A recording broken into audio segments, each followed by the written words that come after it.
Money. The good old money. We are happy when we get it, sad and depressed when we don't, frustrated and angry when it's taken from us. We kill for it, we die for it. A weird product that has been around since 5000 years. We as users have a better understanding of a mobile phone than money. And mobile phones are just 35 years old. Just in case, this is a currency. A physical representation of money, but not money itself. Most money is just a number in a ledger, digital or otherwise. Money has three basic functions. A medium of exchange between people so that they don't have to carry what they create. A standard numerical unit of measurement for all goods and services. Well, since to make a car takes significantly more resources and effort than a cake. To store value, so that the work that I have done can be utilized whenever I need. Kinda like batteries.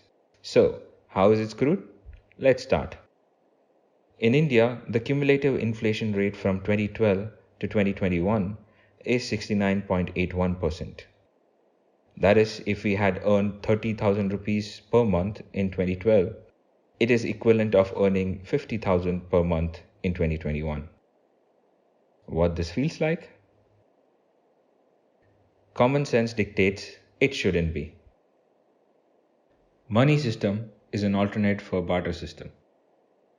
Money itself has no value. It is just a token of exchange that tracks depth value.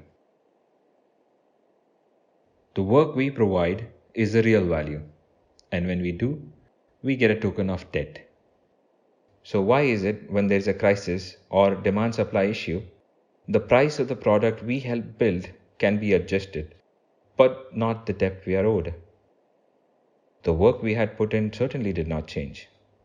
And right off the bat, money fails to store value. We as co-creators are cut away from the things we help create. The only full ownership we feel is when we get fired for it. Supply and demand pricing is getting misused to benefit the ones who own the product. The change in value of money is always measured after it has happened. The price adjustment is like a Chinese whisper played throughout the year, yet our salaries or wages are only negotiable once every year, and for some people, that is also not an option. I fail to understand how it serves as a standard numerical unit of measurement when the unit keeps changing over time. That's two functions not working. And why do we keep using it? Because we don't have a better medium of exchange. But this too can break down over time due to the nature of money. Money is a commodity accepted by general consent as a medium of exchange. Before it can function as a medium of exchange, it needs to satisfy the condition of consent, an idea most people have a difficulty in understanding. So how does consent get screwed? USA and India has similar statistics as this. Top 50% owns 98% of the wealth, while the bottom 50% just do. However, the top 10% now own the 76% of the global wealth, whereas the rest 90% is just 24%. Don't get me wrong, there might never be a completely equal split of wealth, but this is a dangerous split. Because if this 90% of the people feel unfair, consent can break, and sometimes money will stop being a medium of exchange. Mahatma Gandhi's civil disobedience movement, Satyagraha, makes full use of this principle. It has happened in smaller scale, like the dollarization in Brazil, Venezuela, or the rush to crypto. The sad part of it is, all of it will have the same problem as money.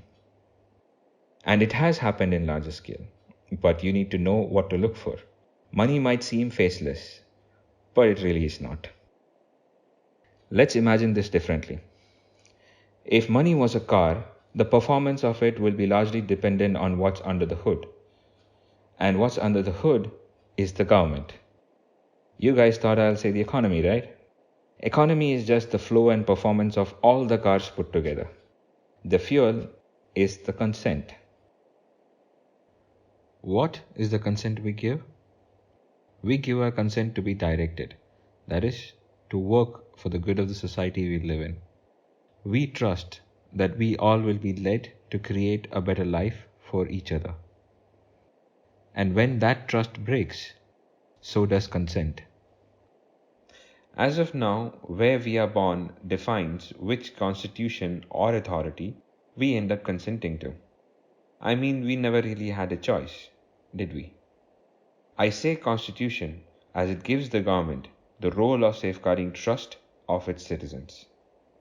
Money is 5,000 years old. There has existed different forms of government. Some were able to maintain trust pretty well, while others mostly had to enforce trust with ideologies and some direct force. And when they fail, a new government is given the duty of being a gatekeeper. And this cycle continues till the trust stops breaking. Why? Because we trust in the value of being together as one world, and money enables that. Money is one of the most beautiful creations that we have. It is a unit of measurement and a medium of exchange, and it does so by being an extension of human trust. It is so robust that even the slightest change of trust will be reflected. Money is getting screwed with, and by extension, we are too. Well, at least not the top 10%. Poverty, homelessness, crime, and other problems are just symptoms of this. Addressing this in isolation doesn't really do anything.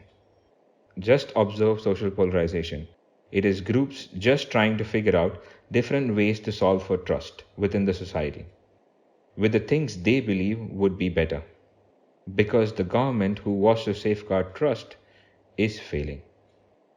Money needs to be unscrewed. We need better governance.